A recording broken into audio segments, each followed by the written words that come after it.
Oh, you know what time it is. We in the building, man. You got another Commanders post-game show. You listen to All Burgundy and Go Everything post-game show powered by the Urban Sports Team and Fox Sports Radio 96.9 FM and 1340 AM Hopewell, Virginia. In their preseason game, the Commanders fell again. So they're 0-2 in the preseason, fell to the Dolphins 13-6. I'm Wole, and I'm joined by my co-host Glenn and George. The homie Mo is outraged. He's out as well. What's going on, fellas? Nothing much, man. Saw what I needed to see, and I'm good. 0-2 don't mean anything in preseason. I'm fine. A lot of meat on the bone for this one tonight, so I'm looking forward to it. Oh, I know that's right. A lot. There's a lot to discuss. So let's dive into it. But before we dive into all of that, let's get into our particulars real quick. Hey, subscribe to our podcast on Spotify, Apple Podcasts, iHeartRadio, and podcast platforms. Just search, and all other podcast platforms, just search All Burgundy and Go Everything. Also, tweet us at ABG_everything and hit us up on IG at ABG_everything and like our All Burgundy and Go Everything Facebook page. And if you're watching this on YouTube, make sure you subscribe to our All Burgundy and Go Everything YouTube channel. Just hit that red subscribe button, like this video. Also, we're streaming this on the Urban Sports Team YouTube handle. X handle. So go ahead and watch it on X. So we're streaming that live on X, so you can catch us there on X as well. All right, man, let's get into it, man. Hey, George, you got the first one. Let's knock out the first question for the folks. All right. Jaden Daniels looked pretty darn good in going 10 of 12 for passing for 78 yards. He also ran for 13 yards in 2 series. He's had 3 offensive possessions in this preseason. Is that enough work for him? You want to start it off, my man, Glenn? Yeah, I think it's enough work for him. I think he did enough because, again, he's your franchise guy, right? You don't want any injuries, especially with that offensive line. We saw Driscoll get sacked a little bit later on in the game. Offensive line, plus the pressure that the Miami Dolphins was bringing. You definitely don't want to see Jaden Daniels go down at all. I think we saw what we wanted to see, right? He played 1 series last week, 2 tonight, and we saw where he progressed. And now what I guess I put in the text in the group chat, I would love to see him to go the whole half. I wanted to see him go to half. But I understand why they didn't let him go to half, right? I wanted to see him go to half, knowing that you're going to shut him down for the next preseason game anyway. He's not playing next week, right? If he plays next week, I'd be surprised. He's not. I'd really be surprised. So I wanted to see him go a little bit further. But again, I think we've seen enough. I think he's good. Reports came out that he ripped Miami during the practice this week. He was ripping them up. So again, they saw what they needed to do. It should be good enough. We have 1 more preseason week. It's fine. I think he'll be fine. I think he's fine. George, you were really vocal about this, so I want to go to you before I have my thoughts. I have a big problem with this idea that joint practice time, even in this era, can replace actual game time. 3 possessions is not enough. 3 drives is not enough. Even though all of them were good, 2 of them ended in scores. And Jaden Daniels has looked good in this preseason, and I am not concerned about him long term, obviously. I like what I've seen. I like the way he's handled himself. I think he's shown a lot of poise. I think he's shown an ability to think on his feet and adjust. He's done a lot of great things. But there really was – I don't see why they couldn't have run him out there for 1 more possession. Maybe we could have seen him in a 2-minute drill near the half, because that's something I really wanted to get a look at this weekend, was hoping to get a look at. And I'm sorry, I know everybody's worried about quarterbacks getting hurt because of what happened to J.J. McCarthy. Doesn't make a blind bit of difference, at least to me, whether he got hurt tonight or if he gets hurt in game 1. He needs time. Every rookie QB needs to be out there more than they usually are.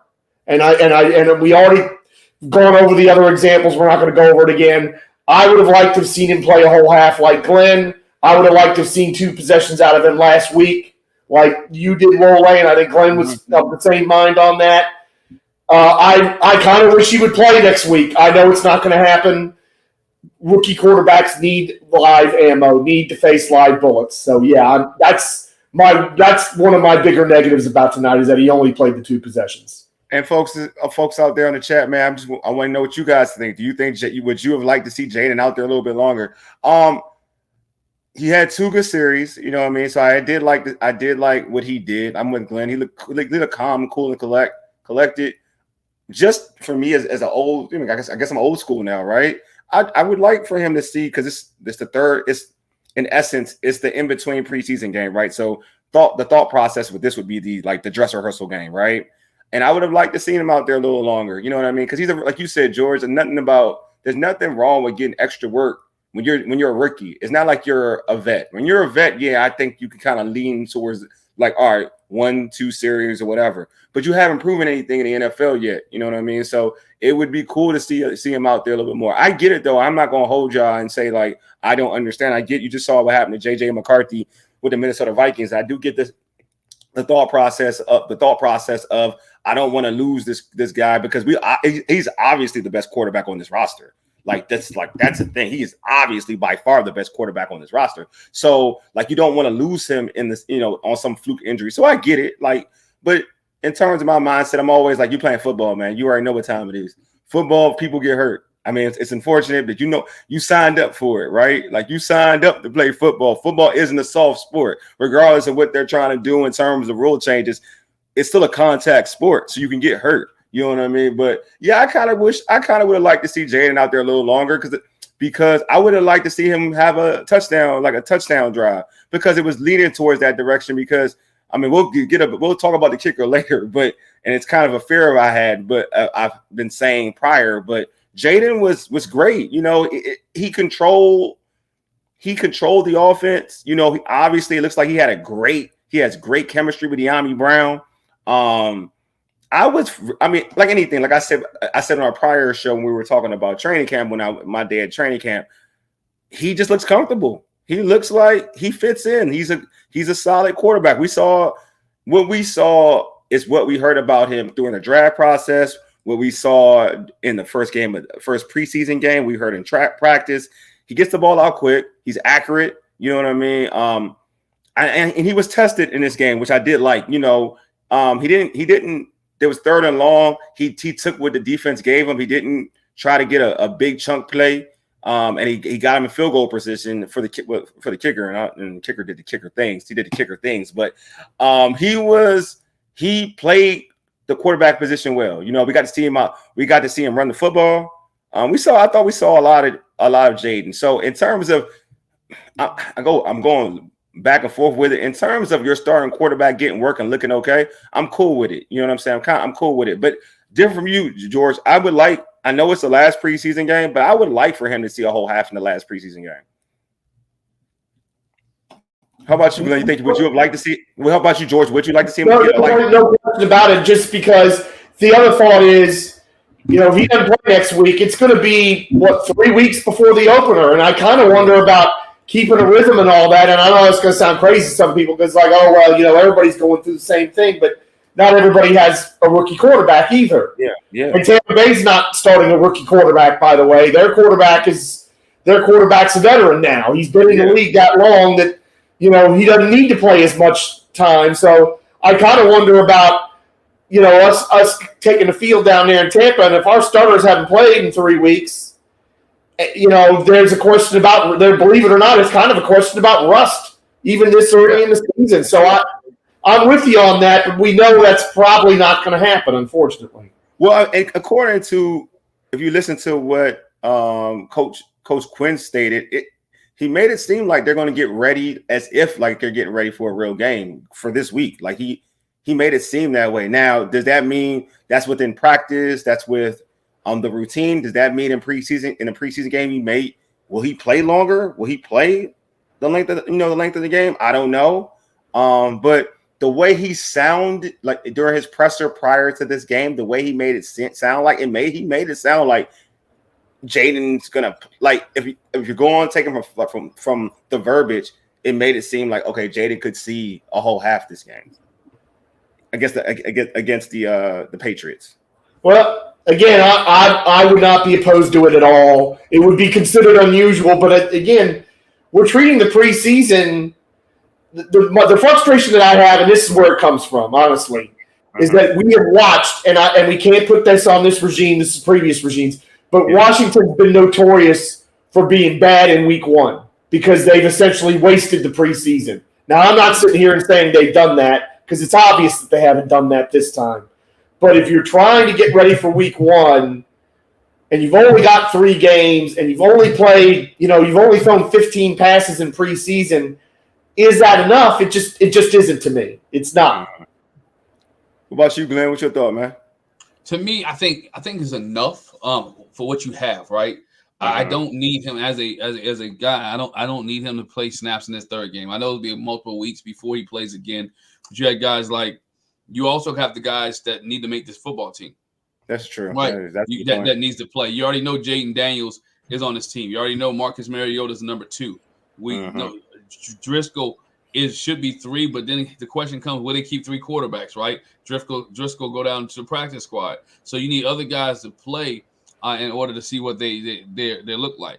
And then you don't want to take that chance, right? We all everybody's a genius until he gets out there and gets hurt, right?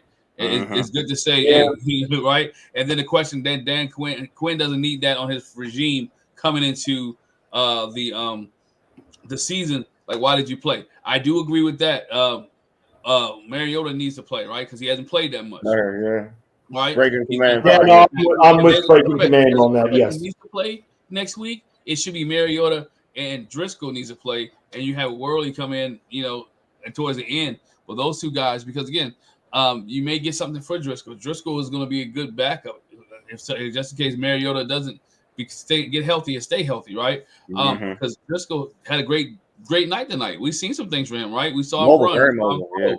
We saw him read. So there's some good things that he can do and has been doing for the Washington Commanders offense for the last 2 games. So those are things that you look at. I don't need to see, as much as I would like to see Jaden Daniels next week against New England, I don't need to see Jaden Daniels against New England next week. Yeah, Mariota is a coach. All right, so this is a good question. Everybody, you say you're impressed with Driscoll. Do you have Driscoll? Would you consider? Because I've heard a lot of the chat out on X and all other social media platforms. Would you say Driscoll is better than Mariota? Would you kind of popped him to QB2 rather than QB3? And George, I'll go with you first. I'm not going to say that because Jeff Driscoll has gotten a handful of opportunities in the NFL and hasn't been great. Granted, maybe with just coaching staff, it would be a lot better. I'm still going to take Mariota. I know Mariota's body of work isn't great, but Mariota is a former number 2 pick, and at least before the injury, it looked like he was going to be on to something as an NFL quarterback. And I'm with Breaking Command, who posted that comment about Mariota needs to play next week. Absolutely, because he's just one play away from having to get in there. So I would like to see him play next week. But I'm not putting Driscoll above Mariota yet. No. But I will say this. I wonder if Driscoll could be a gadget guy the way he's running the football. Oh my God. I mean, it's unbelievable. That first run was unbelievable. He was just slicing and dicing them. And he's like, you could tell he's a run first dude because he's like, as soon as he don't see it, he goes. Yes. He's not into going in progressions. You see it though. As soon as he sees, if he don't see it, he gone. My man Mike said no. Jaden was good. He needs his energy for the season, for the start of the season. I'm not mad at it. I mean, again, I feel like the Commander situation is a little different than what I would like. Like if I felt like Mariota was a capable backup or Driscoll were capable backups, I would really lean hard on saying I would want Jaden Daniels to play more, to be honest with you. But I kind of get, again, because and McCarthy's situation is different because truth be told, he wasn't going to start, to be honest with you, for Minnesota. So his injury, him being hurt, doesn't hamper Minnesota for real. But I feel like Jaden Daniels being hurt hampers the Commanders if they want to have a successful season, because he's the best quarterback in the room by far. By far, if you look at the guys that are in that quarterback room, he's the best dude by far. My man Paul said we would fare better with Driscoll. Okay, yeah. I mean, I ain't gonna lie, I wasn't a big fan of Driscoll prior, but he's actually impressed me during his time here. You know what I mean? So I guess for Jaden Daniels, I'm gonna go with you, George. Even with a short, he had 2 series, so it was more than 1 series, right? It's more than he did the first game, right? Did you see enough was he in situations? And I've had this question for the first, like our other post game, but did you see enough in terms of him being in situations? Did you say, okay, I'm glad he was in this situation, which he wasn't in this situation with the Jets. I'm glad I got to see how he reacted here. I got to see how he reacted third and long. I got to see how he reacted in the blitz. What were some of the things that you liked how he reacted to in situations that we didn't see against the Jets? I think mainly third down. I thought he was really good on a couple different third downs. Mm-hmm. And we saw the read option, which again I kind of thought was going to be confined to the red zone. In the middle of the field, he runs another perfect read, gets a nice big gain. So I think we saw some more stuff. I really wanted to see him in the 2-minute drill, but you could argue, when you said that, we sort of saw it in the sense that the other thing I really like tonight is all that up tempo early, completely different because granted it was only one possession last week, but they were purely in the huddle last week. And then this week, all of a sudden, hey, we're going. I'm guessing it was a script. I'm guessing that Cliff Kingsbury had a script for the first drive at the very least, maybe the first two, and that's why they were going quick. But I thought he handled that really well. So the argument that we've seen all we needed to see and we're ready for him for week one and all that is something that I get, and I can't disagree with it and say it's wrong. It's just a personal preference of mine that I would like to have seen more. I would have liked to seen him in a real 2-minute drill. Although, again, you could argue that you simulated that with the quick tempo that they were going with early. Hey, what about you, Glenn? Did you like the situations he was in? Did you like how he responded in those situations? I like the situation he was in. I like the way he responded. I like the zone read. I like how he ran the football, knowing how to get out of bounds. Right, he didn't take too many major hits. He got out of bounds. He didn't try to lower his shoulder. That just lets you know he's a smart guy, smart quarterback. One thing I do like in 2 games, he has no interceptions, right? Which means he's smart. He's smart with the football. He hasn't put himself and it's not like the Heineke years where it could have been like 1,500 interceptions. We haven't even seen any balls that could have been picked off, right? Yeah, he's been putting them in good position in good places. So that means he's comfortable with the football and he take care of the football, which I like, right? Thought today he got Terry involved early and often. Yeah, I like that. I like that. You start seeing them build a connection together, right? I think Terry had 2 catches for 27 yards, often early. Even Jahan got into the play, got into it a little bit later. I think he caught one from Daniels as well. He caught one. So I like to see. I thought that he did well with that tonight, getting his playmakers involved. I think he even hit Brian Robinson out of the backfield with one as well earlier. So, again, giving the ball to guys in space with the hurry-up offense, and they have guys that can able to get down the field and get the ball quickly. So, I think he's reading well, and I think he's doing well. But, again, you had a Miami team that didn't have anybody from the defense that was in, right? You had a Miami team that was missing some people. You had a Miami team that was missing some offensive weapons as well. So, give or take, and you had also 2 players. That was good enough. They played 2. That was good enough. We'll talk a little bit more about that when we get to because they didn't have OBJ tonight. They didn't have Tyreek Hill. They didn't have Waddle. They had Waddle. Yeah, Waddle. They didn't have Waddle, right? And you saw what happened with the corners that with guys who may not even make this team. So you can imagine if those 3 guys were out there. What the secondary could have looked like tonight, or what the score would have looked like tonight. But we'll get to that. I thought Jaden Daniels played well for the first 2 games, and I don't see him pressure. He's not under pressure, right? It seems like he's cool, calm, and collective in the pocket, and he's making good decisions. So not just that. Not only no balls in danger, which is no interceptable passes, no hospital passes either. We're not seeing this guy. Yeah. Put receivers in position to get blasted and get injured. Very good point. Very good point. I liked that he saw blitzes. He saw some blitzes in this game. And I want to know how you got to deal with pressure. You know what I mean? One, he was high on one pass, but it's good to see it, though. You know what I'm saying? Like, you're going to see pressure. Like, especially if the notion is this offensive line isn't great, people are going to try to take advantage of it, and they're going to bring pressure. So, right? So, they're going to see if you can pick up blitzes and this, that, and the other. Again, especially playing in the NFC East, where – You got real good defenses in the NFC East. You know, regardless of what your thought process is about some of these teams, because you just hate them. But you got good defenses in the NFC East. So, just that alone, I think it's good to see that type of live action. Like I said before, I liked how I responded in 3rd and long because it's easy for a young dude to say, I want to make a play, but let me just take what the defense gives me.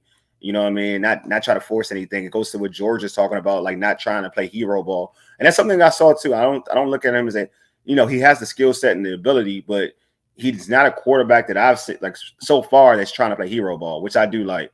Him finding Terry and Terry, getting yards after the catch. You know what I'm saying? That's something that's a thing that Terry has in his arsenal. I always said that, like, you just got to get the ball in Terry's hands. You know what I'm saying? So, like Paul said, JD is the least of our worries. I know, but he's still a young dude. You want to make sure he's going through the natural progressions of being a young quarterback. There's one that came out to me. Yeah, Driscoll, my man Mike said Driscoll got more rushing yards than everyone. Yeah, Driscoll had 45 rushing yards, which is to George's part. To what George was saying, he was running the damn ball for real. My man, DH on breaking command. DH and D Mitty and Company says, guys, DH here or DH right. I don't expect much in these games, but I hope that our lack of offensive output is only because backups are in the game. I hope so too. I think so. Plus, you got to realize too, in preseason is vanilla, right? They're not giving you much as they want to. And a lot of stuff is vanilla.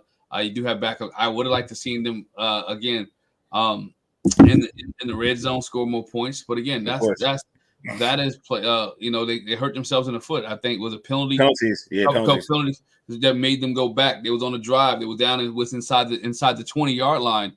And penalties drove them back. So you can't keep shooting yourself in the foot. That's a discipline thing. And so hopefully they get all that out of the way. And then when they get into the end zone, when they get down there, they can score. Because you see Jaden Daniels and this offense they're moving the football. They're definitely moving the football. They're definitely moving the football. They're just not putting the points on the board that needs to be put on the board. And a lot of that is because they're shooting themselves in the foot, not necessarily play calling. It becomes 3rd and long, 3rd and unmanageable situations, and they have to go for a field goal, which leads us to here. Field goal kicker is very unreliable. Very, very. I was doing a comment on IG. Stu Days Comedy said, sit the starters next week. Stu Days Comedy also said, I like the rookies we drafted and some of the undrafted players. Yeah, I do. I like Wiley's another one I really like. I'm starting to really fall in love with Wiley. I'm not lying. Like, he is. Oh, Wiley needs to be on this team. I'm gonna say it now. Wiley needs to be on this. He needs to be on this football team. He is tough. I'm not talking about the practice squad. He needs to play on Sundays. Yeah, he is tough. Let's see. Because he's better than Chris Rodriguez right now. Yes, I agree. Yes. I like Chris Rodriguez, but that's so true. My man Chris Rodriguez as well. Yeah, my man Mike said Diami got 3 receptions for 19 yards. Diami, look, there's obviously chemistry with Diami and Jaden. I mean, it's there. You see it. There's a comfort level. And Diami's coming overcoming the injury as well too. So yeah. Todd said, looks like our tackles will be Lucas and Coleman. I hope. I don't like Wiley. I know I don't like Wiley. Mike said that was right. Yeah, Wiley had the penalty. Yeah, 2 penalties. Same thing he did last year. It's the same thing he did last year. Yep, same exact thing he did last year. Most penalized offensive lineman last year for the Commander. So I mean, he needs to get himself together. But when you talk about penalties, 7 penalties for 64 yards, and that's after having 8 penalties last week. Facts.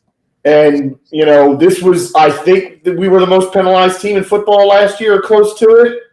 So we can't, the new coaching staff's got to crack down on that hard. Yeah, teams who get penalized don't win football games. Facts. Hey, Glenn, you was talking about the kicking situation. Go ahead, I'll let you talk about it. Yeah, the kicking situation, man. I mean, I don't know about you guys. Every time he kicks, I hold my breath. Right? Yeah. I almost want Joey Sly back. Right? At least I knew what we were getting with Joey Sly. Man, Peterson right here. It is. Patterson. Right, Patterson. With Patterson here, it is. You hold your breath, right? The kicking situation had not been great in Washington for the last couple of years. They need a kicker. Special teams will win or lose football games, and you need to be able to have a kicker. You got the best punter in the league. Should be able to go out there and get a kicker somehow. There was some kickers that was out there that didn't get signed. I don't see too many left that's on the waivers or the wires. but they need to be able to find somebody else in to compete with this guy. Well, that's a whole different story. Shouldn't never let the other guy go, but that's a whole different. It's a whole different can of worms. Hopkins? You talking about Hopkins? Yeah. No, Hopkins needed to go. He needed to go sooner than when he did. Because Tyler Hopkins doing all right. He's doing all right. Hopkins has missed plenty of kicks for the Chargers, but plenty of extra points in particular. Don't be coming at me with the whole Hopkins every kicker all right stuff because I'm not having that. Every kicker who Hopkins did well. Gano did well. Yeah, Graham Gano. Well, Gano did well as soon as he got away from Washington. Right, from Washington. Yeah. So every kicker Washington hadn't had a good kicker in a while and a consistent kicker in a while. And I think that's the next plan. I know people say, "Oh, you're talking about kickers?" Yeah, kickers will win or lose football games, and it would change. It would have changed the dynamic of tonight's game because it would have been 12-13. It would have been 12-13. Hey, no, I mean, Harrison Nevis. Todd, you a fool, bro. Todd, you a fool. He ain't wrong. That's the problem. I think he's got a point. I think he's got a point, but it's like this burns me up. It's not my number one negative tonight, but I can't improve upon much of what Glenn said except to say I watch kickers in college because we have problems with kickers, so I'm always looking. Yeah. And Harrison Nevis was a great kicker from Missouri last year. I watched him boot 250 yards in one game, one of them to win the game against I can't remember who it was in the SEC, but I watched that game. And he just got cut last week by somebody, and it's like, get him in here now. Get him. Should be in here yesterday. Why they kept Riley Patterson in the first place, I don't know. 49 yards is one thing. You still mad that he missed it, but that's a tough kick. That second one he missed. That's no excuse for that. It's been consistent. He's done it in camp, too. He's missed kicks in camp, too. That's the thing.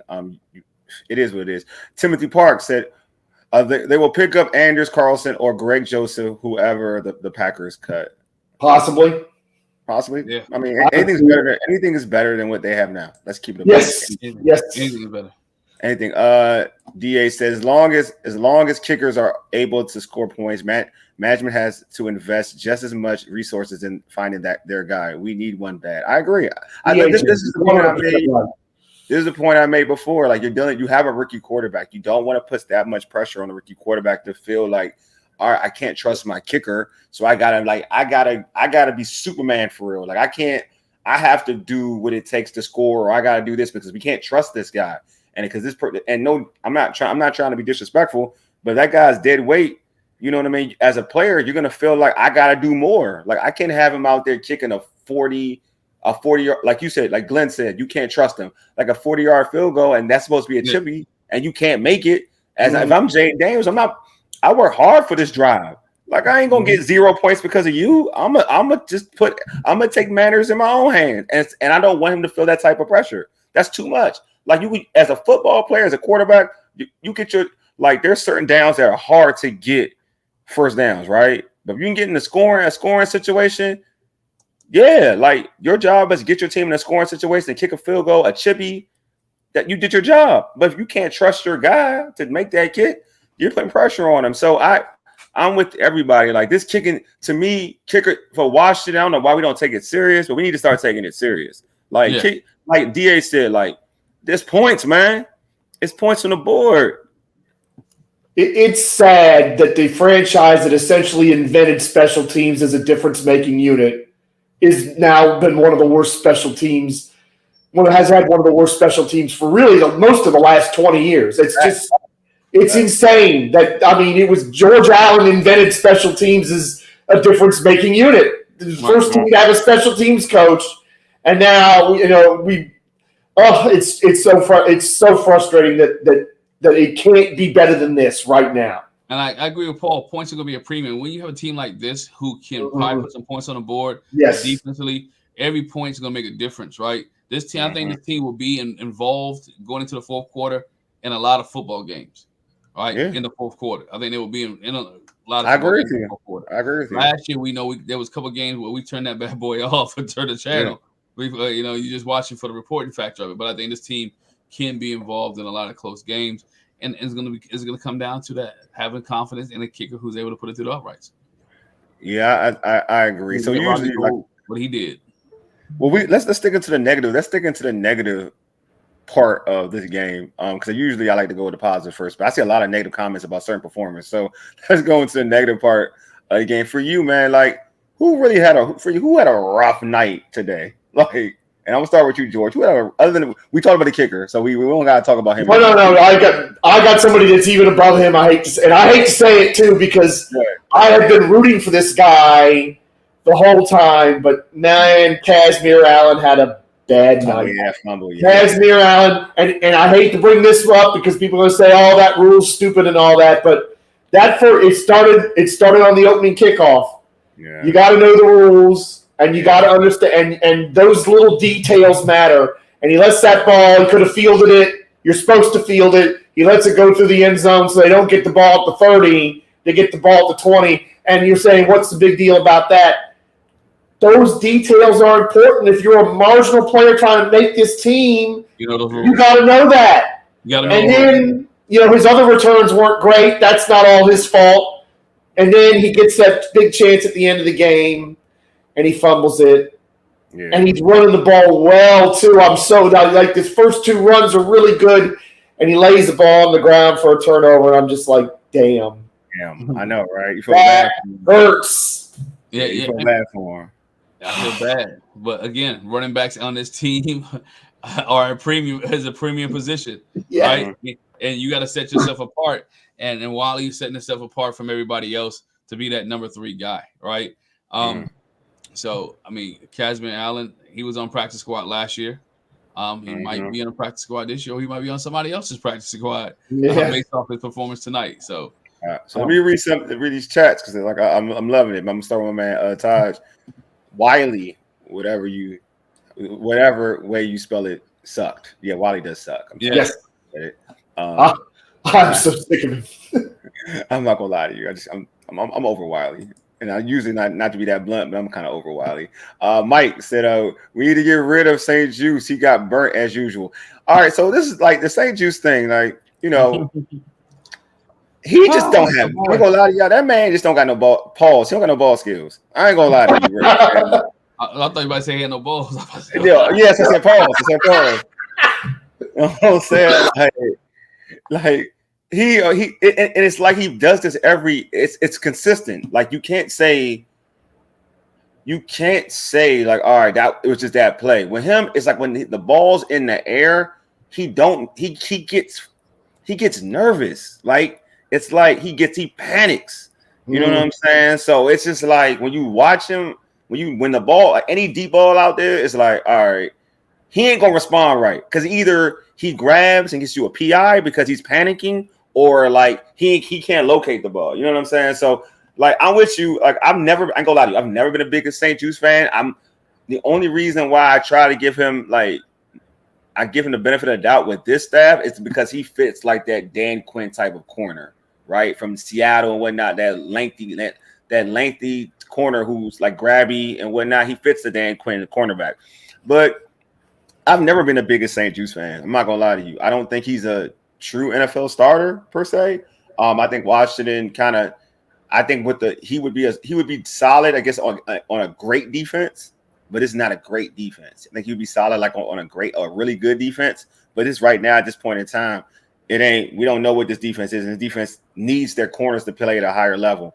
I'm glad we didn't hear a lot about my man Forbes. So that's good. Forbes wasn't getting the beat down today. So that's good. It's a good thing. If we don't talk about Forbes, that means he did something good. That's because they got Forbes out of his clothes quickly. When they seen St. Juice getting toasted, they got told Forbes, come, hey, you're done for the night. Go sit on the sideline.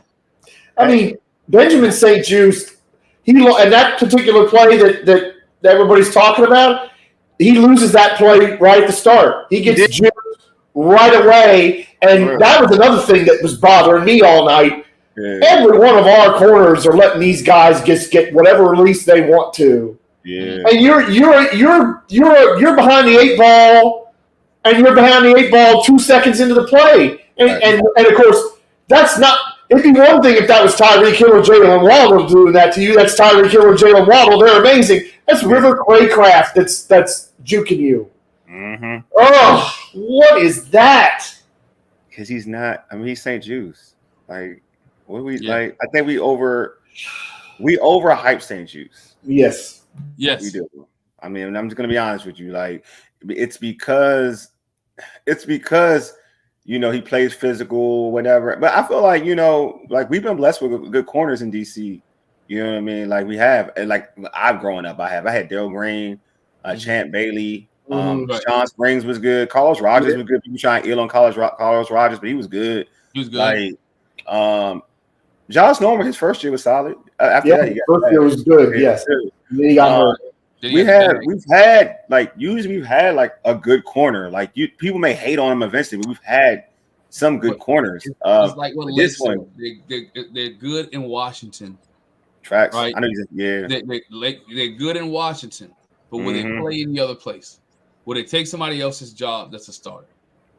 And I think that's what we got to look at. It's good for Washington. Right now, our expectation is we just don't want a corner to get beat. Right? If the corner don't get beat, he had a great game. Right? If you don't give a touchdown, he had a good game. Not that he set the tone. Not that he made receivers go the other direction. Not that he rerouted people. Our thing is we just don't want to get beat. Well, right? And so that's good in Washington. It shouldn't be good. The standard should be that you do everything else that everybody else does.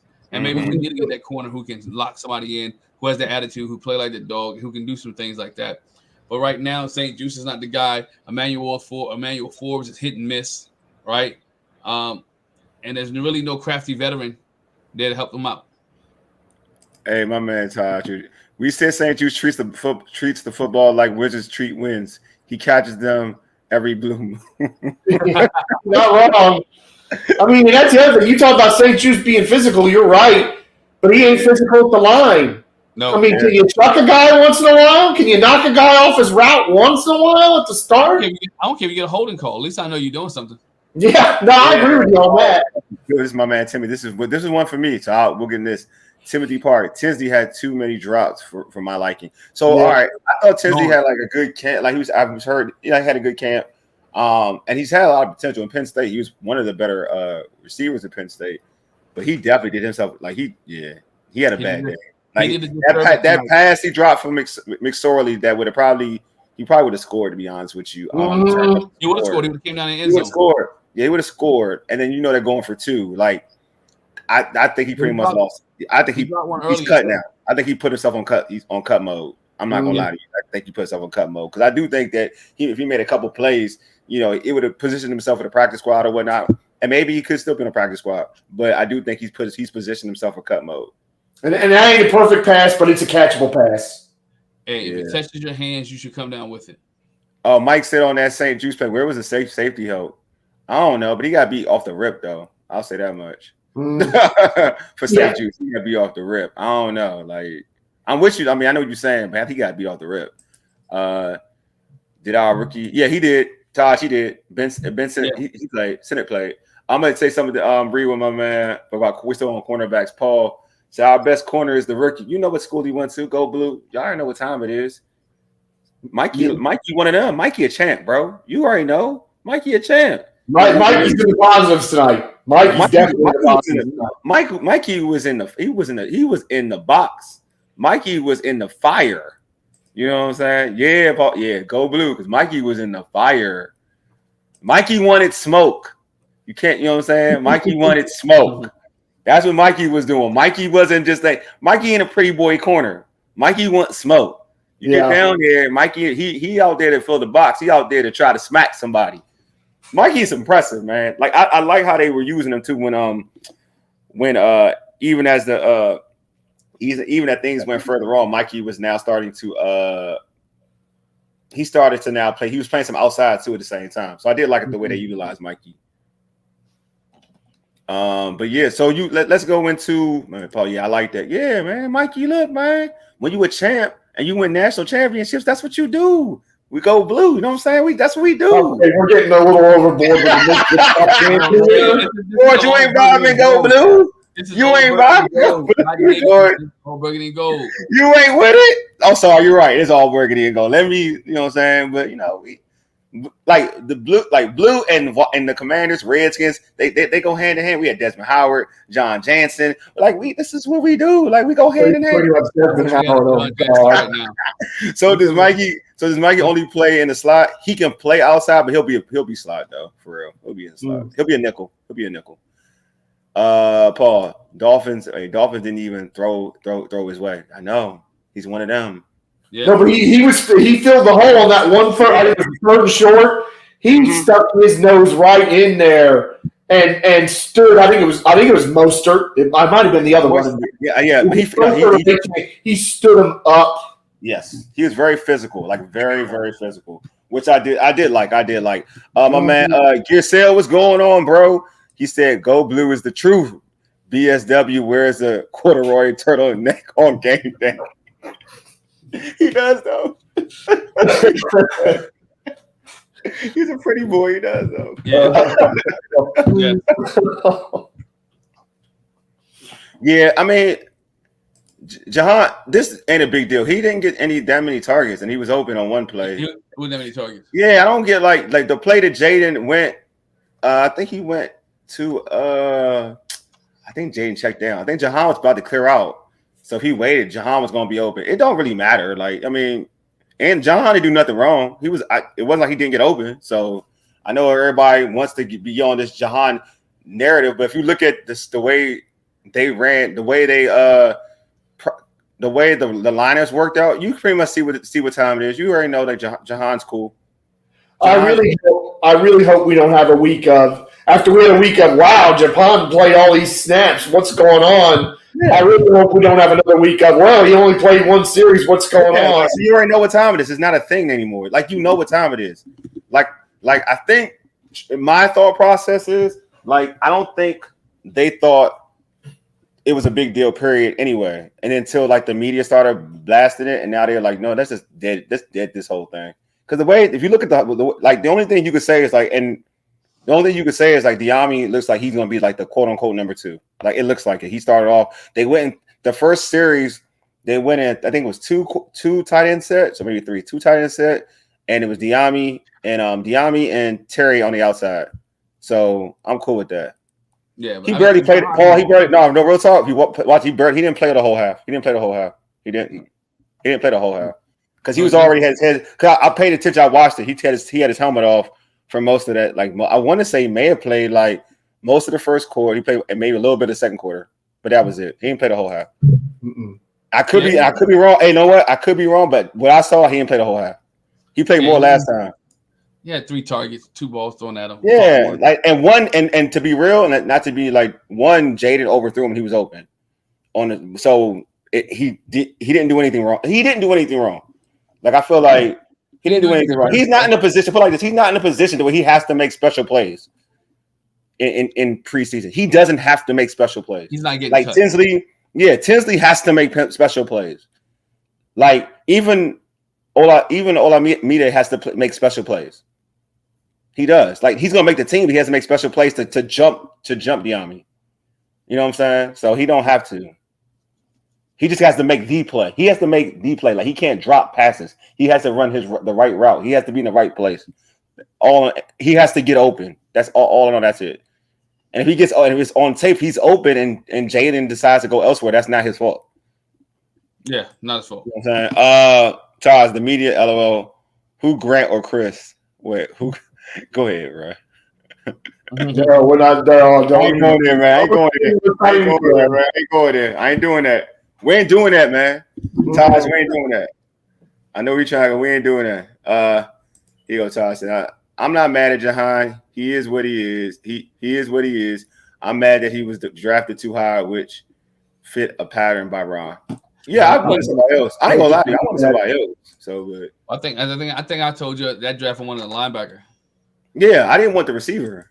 Yeah, I didn't want a receiver. And you wanted the receiver. My man down in New Orleans. What's his name? Olave. Yeah, everyone Olave. I thought we get Olave. I thought so too. Olave or Kyle Hamilton. Huh? Olave or Kyle Hamilton, because they could have taken Kyle Hamilton too. I wanted Olave because as a Michigan fan, that dude used to give me the blues. Olave was like that to me. And Olave's been nothing but awesome down in New Orleans. Yeah. Even last year, Rodriguez been great up in New England. Oh, the cornerback. Yeah, of course. Oh, yeah, well, that was an obvious one. Like he should have been picked by Washington. I don't know. That was the obvious one. The O-line, Timothy Park. The O-line is what it is. Unless someone they like gets cut from another team. Yeah, I think the O-line is what it is. I think Lucas. I would just have Lucas at right tackle and have Coleman. Yeah. That's what I would do. I wouldn't have Wiley starting. I don't think that's a thing that you need to really have to be, gun ho and having Wiley as a starter just because you signed him last year. I don't think he's a starting right tackle at this point in time in his career. I think Pat Mahomes made life easy for him. Put it that way. I don't think he's a starter period. To be real, I just think that I would. Yeah, Pat made life easy for him. All right, so Pat Mahomes is behind the back passes he's doing in game. Yeah, exactly. That's what able to move back and forth and what. Did you see that pass is ridiculous. That was ignorant. Like that was ignorant. That pass by Pat was ignorant. I mean, it was amazing. It was ignorant. Like you ain't supposed to be doing stuff in there. I don't care if it's preseason either. Like that's just ignorant. He's a Steph Curry. Yeah, for real. Like he do some Steph Curry stuff. That's some light skin stuff, bro. For real. That's some light skin stuff. Don't do that. I'm telling you, man. That man. Does not reflect the views of everybody on this panel. Yeah, it's true. No, I'm just saying, they showing off. I'm saying he's showing off. That's all I'm saying. Like, it's crazy. That was crazy. I loved it though. Don't get twisted. But I was like, damn, you that arrogant, bro. That's what you doing. Oh man, yeah, bro. Well, Pat did it behind the back. Dog, I know. Yes, in the game, bro. Paul, yeah, behind the back pass in the game and on stride to Kelsey. That man ignorant, bro. He ignorant. He ignorant. And Andy Reid don't say anything. Yeah. Hey, well, did you sleep? Well, yeah. Hey, shut up, man. Well, did you sleep after Jamin Davis interview with the shirt off? Shut up, man.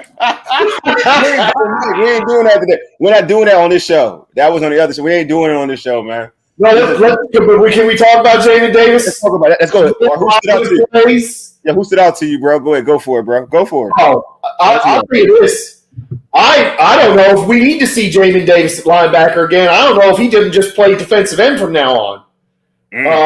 He looks more and more comfortable there every time. And again, I think it's back-to-back plays again. I think. Yeah. And he knocks that. He gets the sack fumble. He gets the freaking double there. The old sack force fumble. I don't think he got the recovery. Yeah. But he was in there. He was in there immediately and knocked that ball out and kept Washington in the game.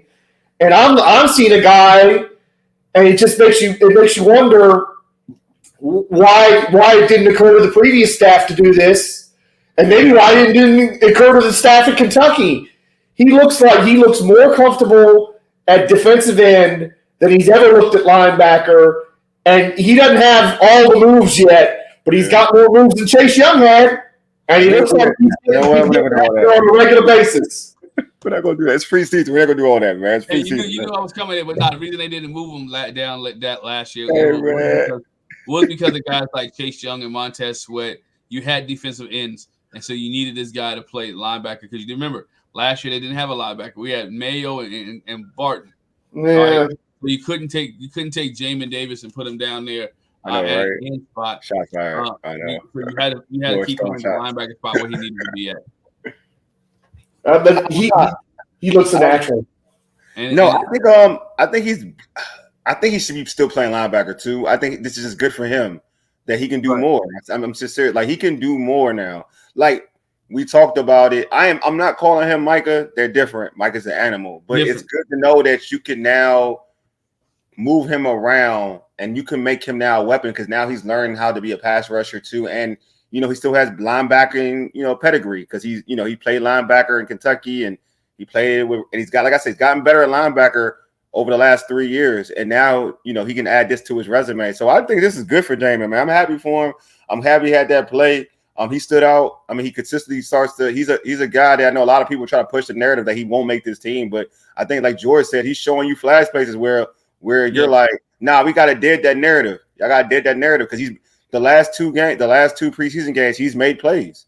You know, I know you want to use the narrative. He's playing so much and this, that, the other. Well, he's learning a new position. It's like anything. If you're teaching somebody a new position, you want to get them as much reps as possible. And I want to go what Paul said. Man, Ryan Kerrigan is doing a great job with James. I agree. He is. You see it. You know what I mean? And this is good for Ryan Kerrigan as a coach, where to a point where this is going to show good for him in terms of if he wants to go elsewhere, right? Yeah. In the coaching tree, because you know you just pretty much help make this dude one of a good pass rusher. We don't know what he's going to be as a pass rusher, but you've now gotten to a point where George is saying, "Yo, this man may need to be defense end for good." So that's just a credit to his coaching. Mm-hmm. You know what I'm saying? Let's see what else. Let's go with my man Todd said, "You're right, George Davis is a player. Not to call him dumb, but he was like LeVar. You tell him to run downhill and chase the ball, no reads, just attack." Yeah. It's just playing football. Not overthinking, just playing football. It's not being done. Just go play football. I get that. I like that one. I like that, Todd. I just go play football. Stop. Sometimes as athletes, when you're being overcoached, you just kind of use you lose your natural instincts because you're thinking so much. But now I feel like he's in a position to go hunt. He's good. Yeah. And he is a freak athlete. Let's also understand this. This guy athletically is the top 0.1%, not 1%, 0.1%. Yeah. I mean, he's a top athlete who is learning to play a position, right? The thing is, can he continue to do that at a high level? It's one thing to go against your own team. It's one thing to do simulate things, one-on-ones and all that when you do inter-squad scrimmages. But we're talking about putting you down there in a game situation. Yeah, and it's good he's doing the preseason game, so he's starting to do it. Like, He's gonna have confidence too. Has he ever really been confident since he's been here in Washington? Probably not. Because what you said, overcoaching being the problem. Because that's the other thing, not just losing the natural physical ability that you talk about. When you're overcoached, you're second guessing yourself. Do I do this? Do I do that? And you don't have any confidence. You absolutely have no confidence as a result. Totally agree. Deluxe said many were ready to move from Jamin and Diami. Now some are questioning Jahan. Shouldn't there be patience with talented players in first year of these roles and schemes? I agree. I totally agree. Yes. That's my point. Like I agree with that, man. Like I feel like just be patient. It's a new regime. It's a new staff. They gotta get used to them and acclimated. They're all talented dudes. Mm-hmm. You know what I'm saying? Even folks who hate on Forbes is talented. Don't get it twisted. Like he's struggling. I mean, he was struggling, but we didn't hear him today. So I've always told this is my thought process. If you don't hear a corner, that's a good thing. Like when you don't hear about a corner, it's a good thing. That means he's doing his job. When you hear about a corner a lot, I'm talking about when you start to hear a corner's name being called a lot, he ain't doing what he's supposed to be doing. Exactly. Mm-hmm. So I'm just saying, and I know it's a short sample size, but it's better than what we saw week 1 of preseason.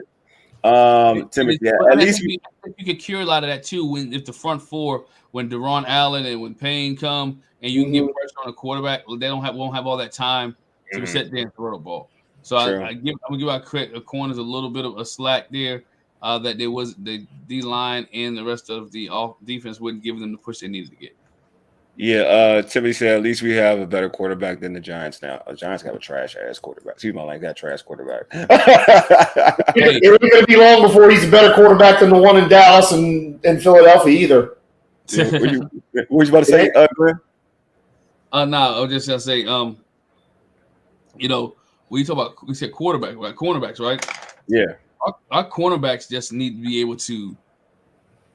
I worry because the guys that we got to go against, your AJ, your CD Lamb, you're not going against neighbors now with the Giants. Yeah, neighbors with the Giants. So you're not going against rinky dink receivers in the NFC East anymore, right? It used to be NFC East, you was pound the ground. You know you want to get the ball. You want to get some great running backs.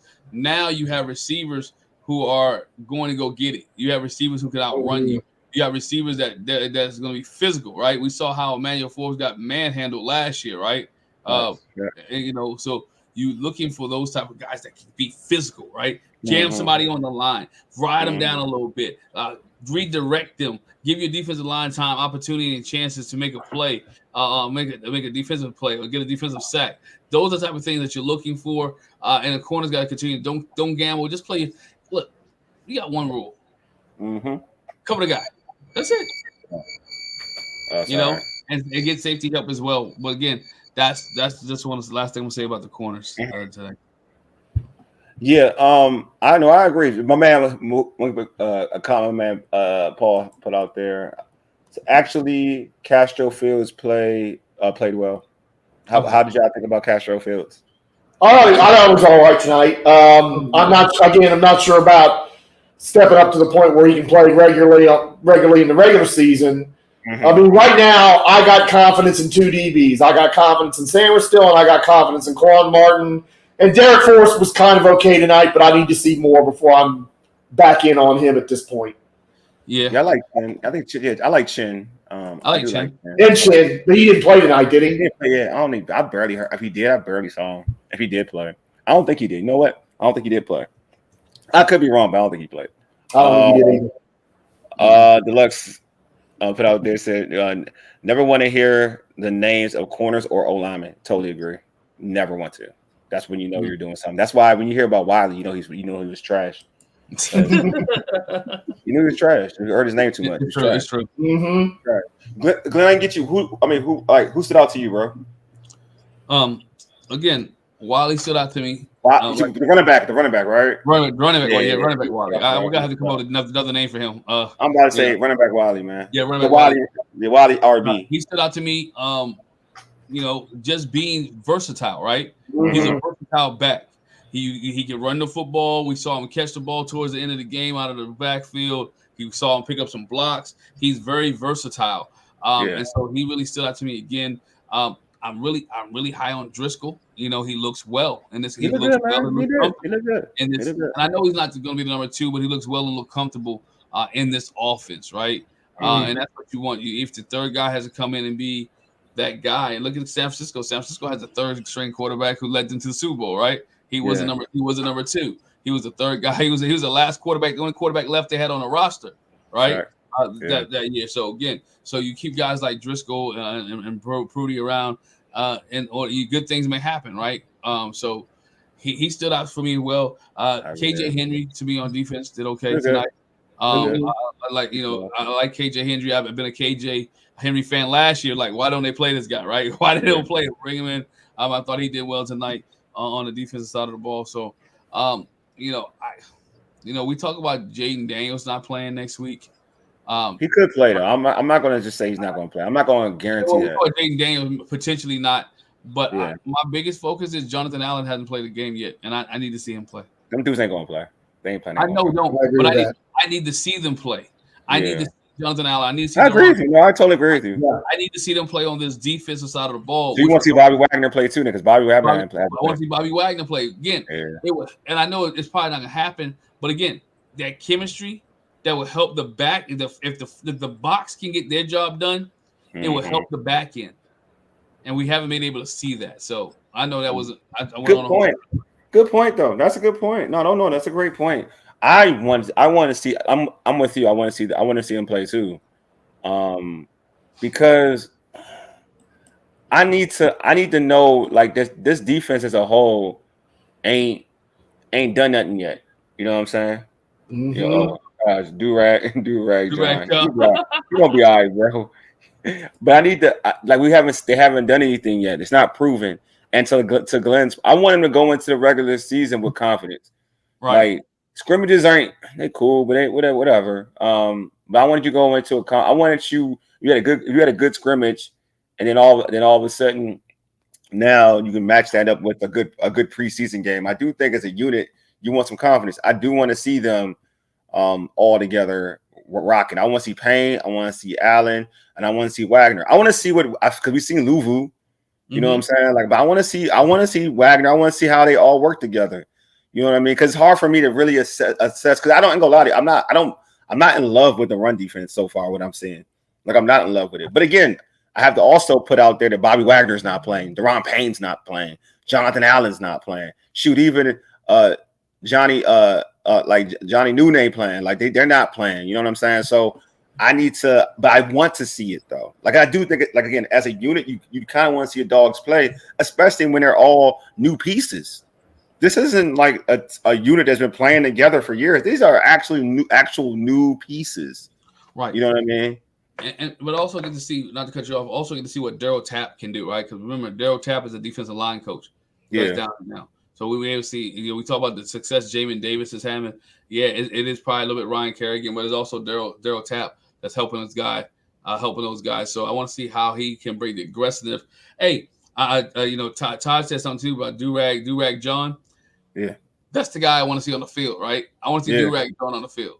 Not in the locker room, but I want to see Durag John on the field. Because you're the Alabama guy, right? The Alabama's supposed to have this heart. New regime, new coach. Let the Alabama wall be the Alabama wall, and let everybody else come in and Newton and the rest of those guys, do well. That's how Jamin Davis probably get most of his sacks because again, the Alabama wall and those on the inside have clogged everything up. My man, Todd said, so who's going to be our third starting linebacker? It's going to be between Jamin and Jordan McGee.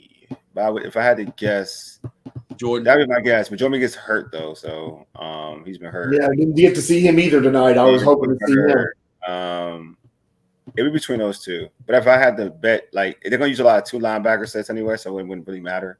But if it does, if they do go 3, I can still see Jamin being the starter, but like more of an outside rushing the passer type of thing. They'll have situations for Jamin to play third. But I think you'll see Jamin be in situations to get the quarterback. That's my thought process. But obviously, there's going to be situations where you may have to have Jamin in coverage. It's going to happen, being a linebacker. But I think most of the time you'll see him predominantly rushing the passer, maybe on blitzes or whatever. But you'll see Jamin out there, almost like again similar to what we have. Todd, you mentioned LeVar, similar to like LeVar, how LeVar was utilized in DC. It was the same way. It was really actually similar, to be honest with you. Like, if it's what I'm thinking, it's going to be very similar to how LeVar Arrington was used. So, I'm not saying it's going to be the same production. So I don't want to hear people like, "Oh, he's going to be LeVar." No, I'm just saying like how he was used. I can see him being utilized the same way. Tim said, "I'd like to see Coleman play next week too." Me too, man. Like I want to. Yes. Yeah. So Tim, I've heard so many good things about him.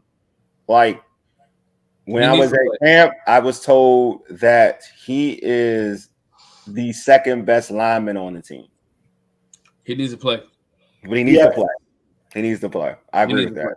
He needs to play. I don't care if it's just a series or two. He needs to play to shake. I agree. I do not want to be throwing him out there against those defensive ends at Tampa, and that's his first real reps. Not even to Tampa. Like, you don't want – dude, he's going to see animals in the NFC East. He needs to play. It's the East that like scared their defensive ends who are dogs in the NFC East. Todd said, "I hope so. Yeah, I hope I hope he plays. Yeah, Todd said he needs to play. He does need to play. So like for me, the guys who stood out to me. I mean, Mikey, obviously. Not to be all extra. Mikey, Jamin stood out to me. Wiley stood out to me. Well, not Wiley, the running back. Not Wiley, the running back. Yeah, not the trash left tackle, right tackle. Who else stood out to me?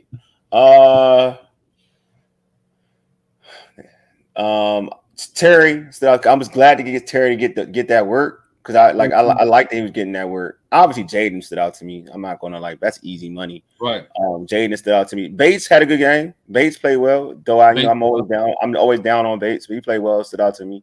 I think he solidified. He definitely. I mean, he's definitely tight end number 3, I guess. You know what I'm saying, or 2. He'll be 2 because the Senate will be 3. But the Senate will probably get more burn though as the season goes on.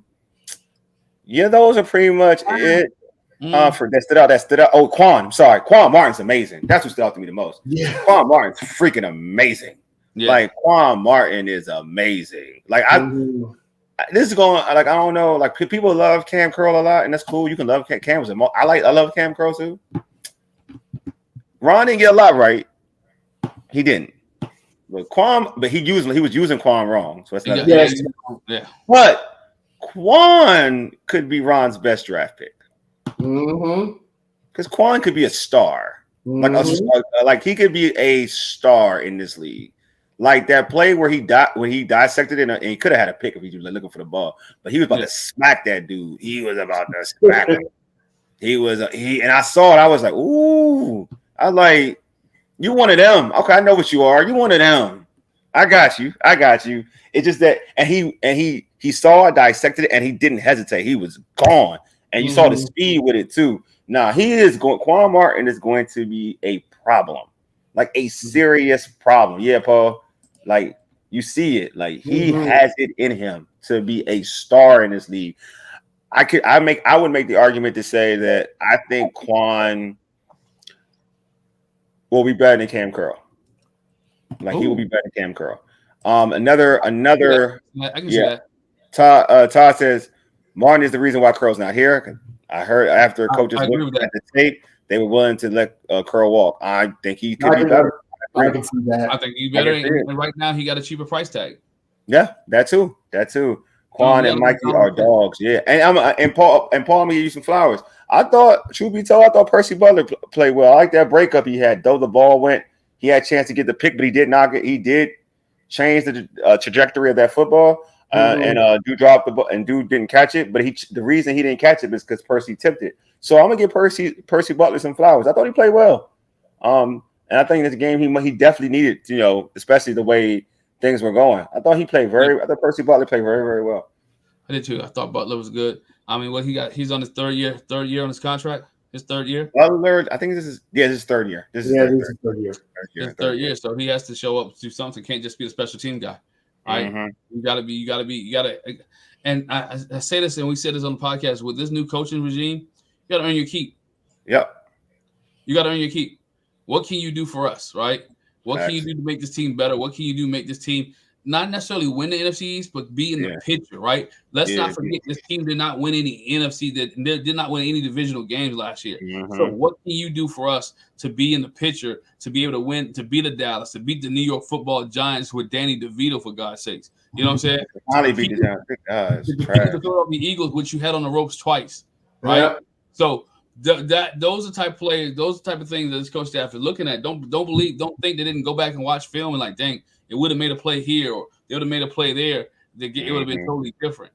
And so that's what you're asking guys like Quan Martin, Percy Butler, those young guys. What you're asking them to do is to make plays. Emmanuel Forbes, make plays. Right? Hard work plays. Todd said he said Reeves had a mixed bag game. Todd also said Reeves is our special teams guy. I can't see a scenario where Butler makes the team unless Forrest is cut.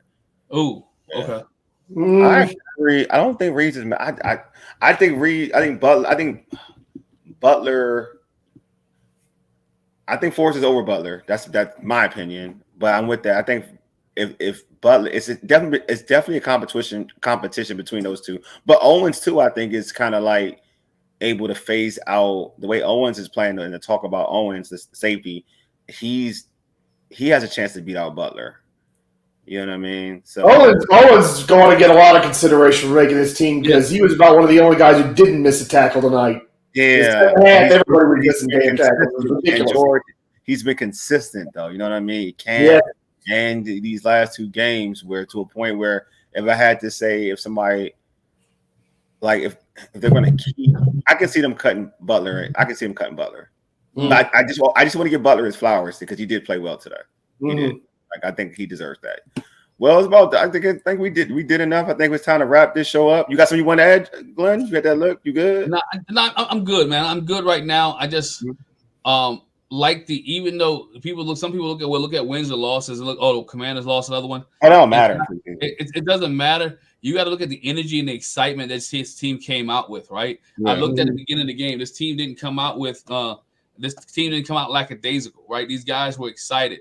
You saw the veterans. I'll call veterans. You saw the guys like Jaden Daniels and even Terry McLaurin and Jahan, and all those coaching the young kids and playing the young guys who are trying to make this team, coaching them up and encouraging them. You starting to see the brotherhood that this team is shaping and bonding, which you didn't see from the past regime. Just by the way they come out and play football, right? Just by the way that they've started the games fast, and I think that's more important than anything else.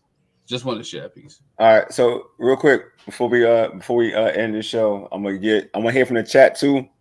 I'm gonna ask you this question. I'm gonna ask this question to George and Glenn. Do you want to see Jay? I'm gonna start with you, Glenn. Do you want to see Jayden play in the last preseason game? No. All right, you got no. George, do you want to see? I think I know your answer, but do you want to see Jayden play in the last preseason game? I certainly do. He's not going to, but I certainly do. Yeah, I would like to see him play in the last preseason game. Todd said no. Todd said no. I like to see Jayden play last preseason game, but just to get him ready for Tampa. But I don't know. You're getting close. It's so close. But you know what? I'm not a person who's worried about injuries. I'm just not. I just feel like you're playing football. Okay, you want to see him play. What else does he have to prove? I want him to see him in other situations. Like I don't think he's done that. Like George said, a 2-minute drill. Have we seen him in a 2-minute drill yet? You're going to be, and you're going to be in a 2-minute drill, guaranteed in the regular season in every game. Why not see him in a 2-minute drill? I think that was a great point. Like the end of half, you can't be in a 2-minute drill. I'm not saying you gotta be in a drill for a game-winning touchdown, but they've simulated it in practice, but that's not the same. It's not the same.